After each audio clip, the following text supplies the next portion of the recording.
Howdy, neighbor. It's Rob here with this week's edition of Golden Rules, and we are finalizing our series on how to buy a home.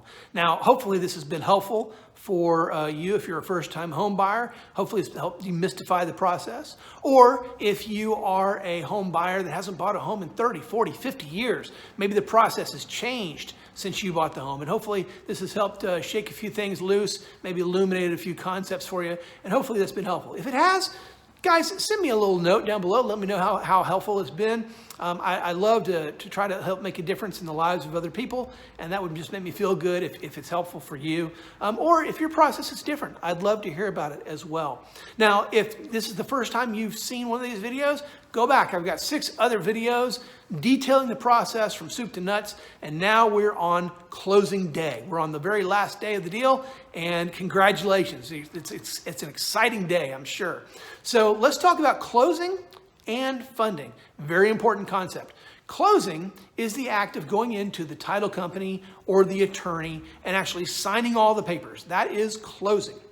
Funding is when the bank releases the funds. So let's talk about the mechanics of how this happens. Hopefully, as you're walking into the title company, the bank has already sent the wire to the title company. But unfortunately, it is encrypted, right? Think of it as a little mini lockbox, right? And until you sign all the papers and they sign off on it, then they're not going to release those funds. So you go in, you sign all the documents. Your lender could be in New York. Your lender could be in Omaha, Nebraska. They could be in the city that you're in, whether that's Houston or San Antonio or some other city. But those documents will get sent to the processor. They'll be emailed immediately from the title company to that loan processor. The loan processor will look everything over, make sure that everything is signed to their satisfaction. And then once they are satisfied that everything is done properly, they will then release the funds. Once they release the funds, congratulations, you own the home. Now, you may get keys at that point in time. You probably will get keys at that point in time. Or if you've granted the seller the right to lease back the property from you for a few days while they move out into the next situation, sometimes that is a negotiation tactic that can be used to help you buy a home.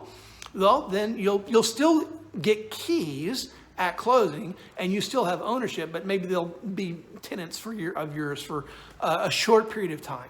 So anyway, that's really exciting, and congratulations to you. Now, one final piece of advice that I'll give you during this process is do not schedule a moving company or cable company or do schedule the utilities to come on during that time, but do not schedule any contractors. Do not schedule your moving company on that day. And the reason why is very, very simple. Let's say, for example, that you're closing on a Friday, right? You're going to leave work a little early and you're going to close at 3 o'clock at the title company, and you're going to get it all done before the end of the business day. Great, no problem. But your lender's in New York City. You sign all the documents. It's now 4 o'clock Houston time. Oh no, it's 5 o'clock in New York. They can't look at the documents until next Monday. They can't fund. All your stuff's in a truck. Your contractor's waiting in the driveway. Oh my gosh, you don't own the house for the whole weekend, okay? Or worse, if it's a holiday weekend and now you're having to miss Monday or Monday and Tuesday. That can be a real bad problem. So I've also had it happen where, the movers are supposed to show up at 4 o'clock. You're closing at 1.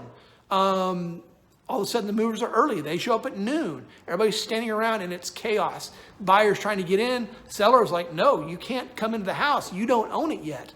Even though they've all moved out, whatever it is, don't put yourself in that situation. Close one day, move the next. Okay, so make sure that you put yourself in that situation. I also always recommend that if you can, to try to close on a Thursday to avoid that situation I was just talking about. If things don't fund on Thursday, well, they'll fund Friday morning and you still have the weekend to move in. So try to think about those things as you're working on your closing, and congratulations, you've just bought a home. Again, hopefully this series has been helpful for you. I would love to hear from you if you have any feedback or any different experiences. Other than that, we'll just catch you on the next time of Golden Rules. Talk to you soon.